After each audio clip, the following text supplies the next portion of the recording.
Hi, I'm Mark Tyrrell of Uncommon Knowledge, and welcome to Does Your Client Psychobabble?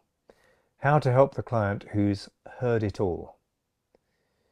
This is what a client said to me recently. They said, my last therapist said that the source of my anxiety was based on an Oedipus complex from a childhood event, and I should read these books and really analyze my denial about the narcissism that caused this codependency.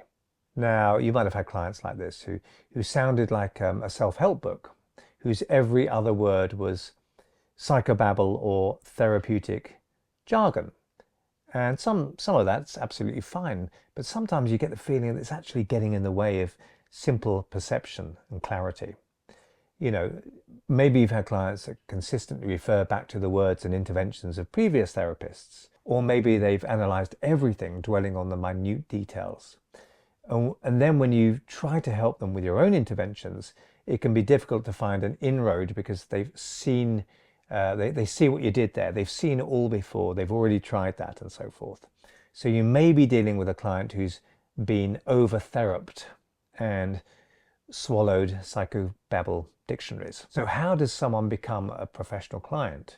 Now, of course, some people have had many different therapies and hundreds of therapy sessions because they genuinely need help for severe psychological suffering. But more isn't necessarily better, of course.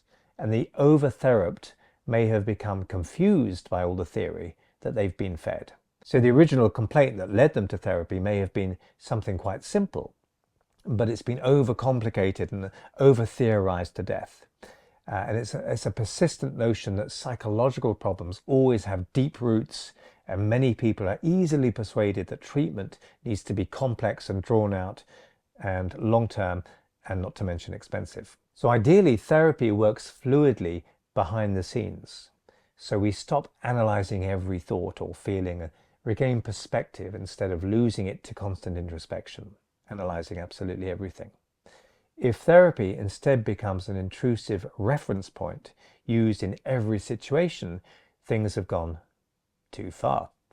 You know, what would my therapist think about this? Or I don't think my therapist would be like that. Well, in therapy, I'm not supposed to do, you know, that kind of thing. If you suspect psychotherapy has become your client's raison d'etre in life, then that's an additional problem, and one that will have to be dealt with before you can hope to make much progress on their original, perhaps now ancient, issue. So here are 3 parts of a tonic that can serve for suspected therapeutic indigestion. Number 1, we can differentiate this therapy from their past experience. We can put a mark, a line in the sand, mark in the sand. This is going to be different to that. So we can make it clear that you're not like other therapists. Tell your client that you and they have no need to talk psychobabble in therapy. You might say something like, you know, I'm a nuts and bolts kind of a person, so I need to hear things in simple everyday terms. Step 2, we can set clear therapy goals. So clear, achievable and time-limited goals are essential for good therapy. It's amazing how many professional clients seem to have forgotten what therapy is supposed to be for. It's not a replacement for religion. It's actually a process that they should then get rid of once they've used it. Number 3, get needs met outside of therapy. So people who've been in therapy for a long time are particularly at risk of unconsciously using their therapy sessions as a substitute for meeting their primal human emotional needs, which should be met outside of therapy, especially needs for attention, company, and a sense of purpose and meaning in life. All very important needs.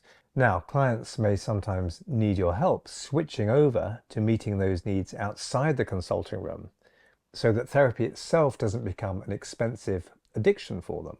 So we need to help them get their needs for attention, for meaning, for purpose, for excitement outside of therapy.